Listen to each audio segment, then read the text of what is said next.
tyrant Sheikh Hasina. With this, we put an end to the mafia state that she has created. We put an end to the corporate kleptocracy that she has posed.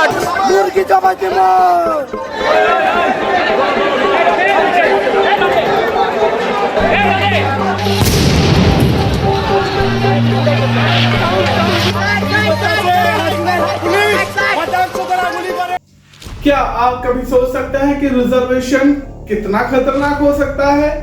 जी हाँ, हमारे पड़ोसी मुल्क में जो हुआ वो इसका सबसे बेस्ट सूटेबल एग्जांपल है, जब वहां की पीएम शेख हसीना को रिजाइन करना पड़ता है अपनी पोस्ट से, और इसी के बाद आर्मी चीफ वकार उस जमान अनाउंसमेंट करते हैं कि ये इंटरिम गवर्नमेंट सेट करने जा रहे हैं।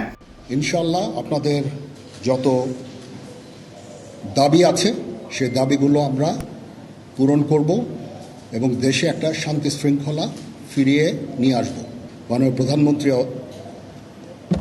পদত্যাগ করেছেন এবং এখন একটা ইন্টারিম गवर्नमेंट फॉर्म করে আমরা আমাদের कार्यक्रम परिचालन करो। रिजर्वेशन की अगर हम बात करें तो बांग्लादेश में रिजर्वेशन की जो शुरुआत हुई थी 1971 से हुई थी, और इसके बाद कंटिन्यूअसली रिजर्वेशन की पॉलिटिक्स यहाँ पर काफी ज्यादा एक्टिव हुई।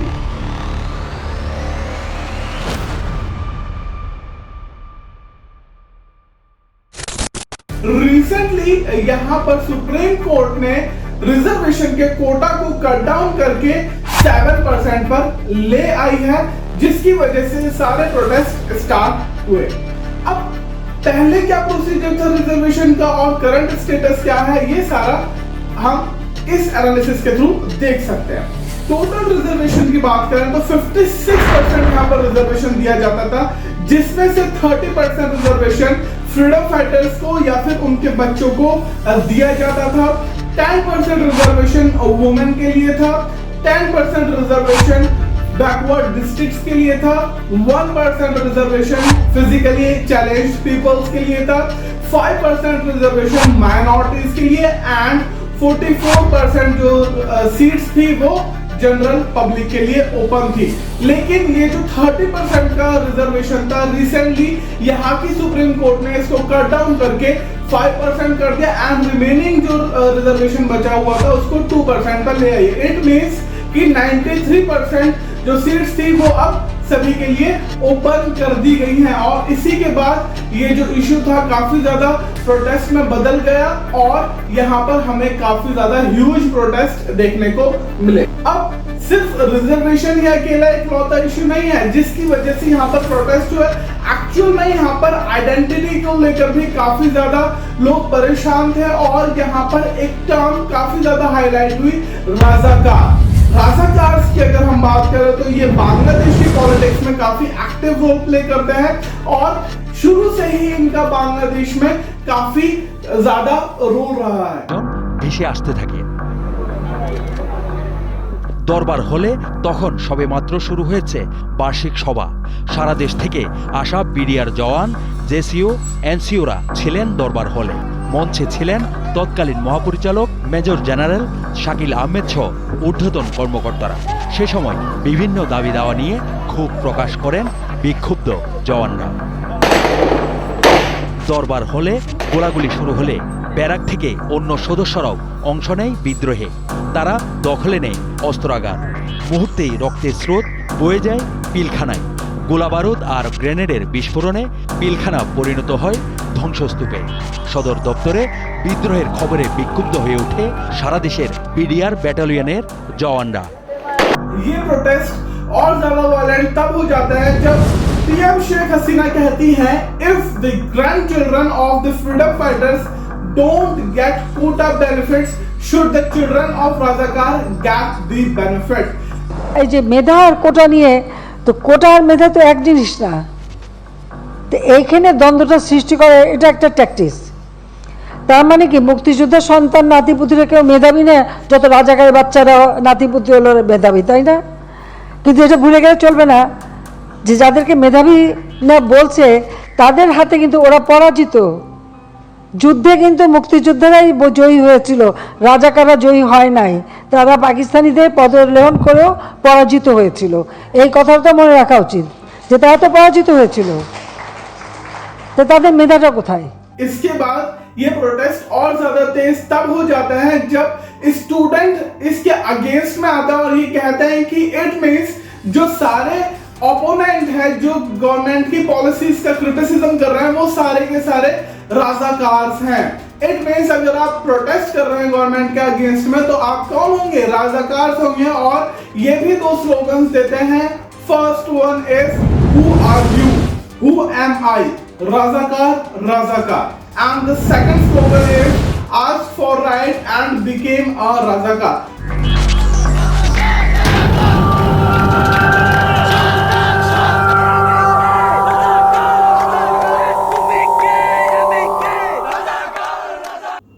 ये जो टर्म है राजाकार, ये क्यों इतना ज्यादा नेगेटिव वे में ली जाती है?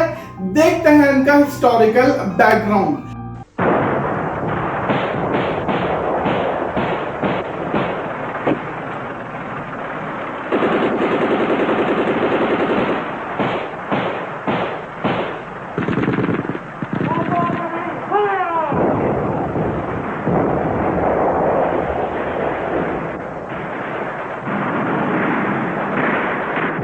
एक्चुअल में जब यहाँ पर पार्टीशन हुआ था इंडिया और पाकिस्तान का, इस पार्टीशन के साथ एक और नेशन का क्रिएशन हुआ था और ये नेशन बांग्लादेश था, जिसको हम लोग ईस्ट पाकिस्तान के नाम से भी जानते थे।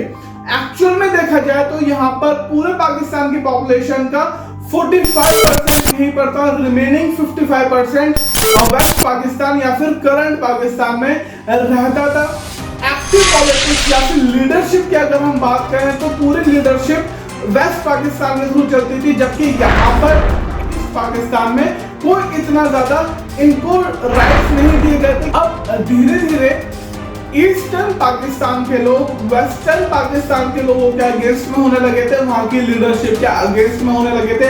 और इसी को टैकल करने के लिए कुछ उर्दू बोलने वाले लोगों को ईस्टर्न पाकिस्तान में भेजा गया। अगर वेस्टर्न पाकिस्तान की हम बात करें तो यहाँ पर मेजॉरिटी लोग उर्दू स्पीकिंग पे रहते थे, जबकि अगर हम ईस्टर्न पाकिस्तान की बात करें तो यहाँ पर बांग्ला लैंग्वेज बोलने वाले, बंगाली लैंग्वेज बोलने वाले लोग ज्यादा थे। अब जब यहाँ पर धीरे धीरे इन उर्दू स्पीकिंग लोगों को सेटअप किया जाता है, यहाँ पर बसाया जाता है, ताकि इन सारी चीजों पर निगरानी रख सके कि कहीं वेस्टर्न पाकिस्तान के अगेंस्ट में कोई चीजें तो नहीं चल रही।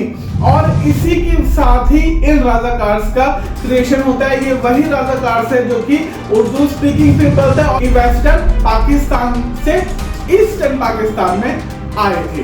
अब ईस्टर्न पाकिस्तान के कुछ पॉलिटिकल पार्टीज ने भी इनका साथ दिया, जिसमें मेन थी जमात-ए-इस्लामिया। ये जमात-ए-इस्लामिया वेस्टर्न पाकिस्तान को सपोर्ट करती है। यही जमात-ए-इस्लामी ईस्टर्न पाकिस्तान में वेस्टर्न पाकिस्तान को लोकल सपोर्ट प्रोवाइड करवाती है।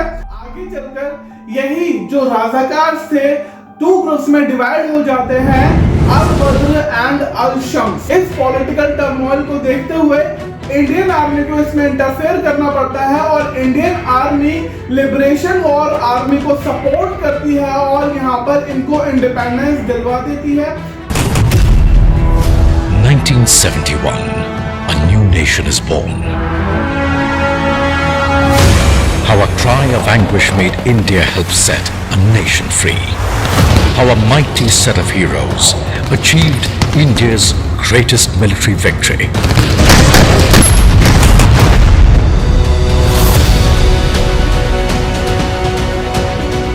How India and Mukti Bahini fought side by side. How land, water and air merged as one. So let us go back in time, remember and reignite the fiery embers. अब liberation war तो successful होता है, लेकिन आगे चल के राजाकार्स का क्या होता है? जो राजाकार्स होते हैं, कुछ राजाकार्स को मार दिया जाता है, जबकि कुछ वापस अपने देश में चले जाते हैं। रिमेनिंग जो यहीं पर रह जाते हैं उनको सीनियर गवर्नमेंट पोजीशंस में प्रमोट कर दिया जाता है।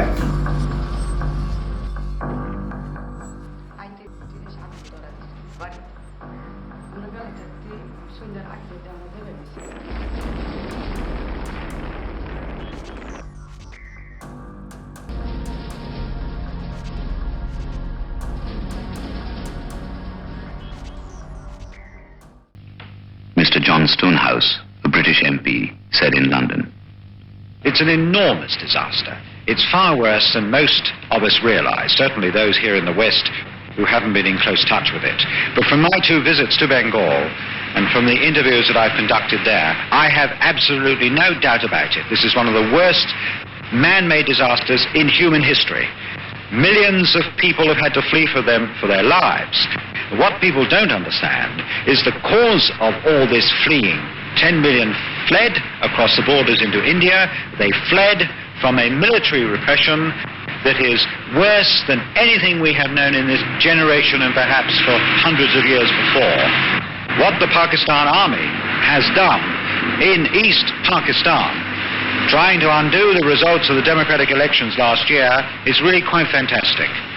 The looting of villages, the raping of women, the killing of men who show any sign of resistance to them is quite fantastic. और इसी की वजह से सिविल सोसाइटी मूवमेंट स्टार्ट होता है 1919 में और इसको एक एंटी लिबरेशन फोर्स की तरह देखा जाता है। लेकिन जैसे ही 2009 में शेख हसीना पावर में आती है, वो इनके अगेंस्ट में काफी क्रिटिकल स्टेप्स लेती है and she established international crime tribunal with the mandate to investigate and prosecute those accused of committing genocide during the 1971 war। और इसी के साथ इनकी जो अल बद्र एंड अल शम्स फोर्सेस होती हैं, उनके अगेंस्ट में भी काफी क्रूशियल स्टेप्स लिए जाते हैं। I hope you enjoyed the video. If you like it, do like and support the video and don't forget to press the bell icon to get more updates from the Pratham Test Track.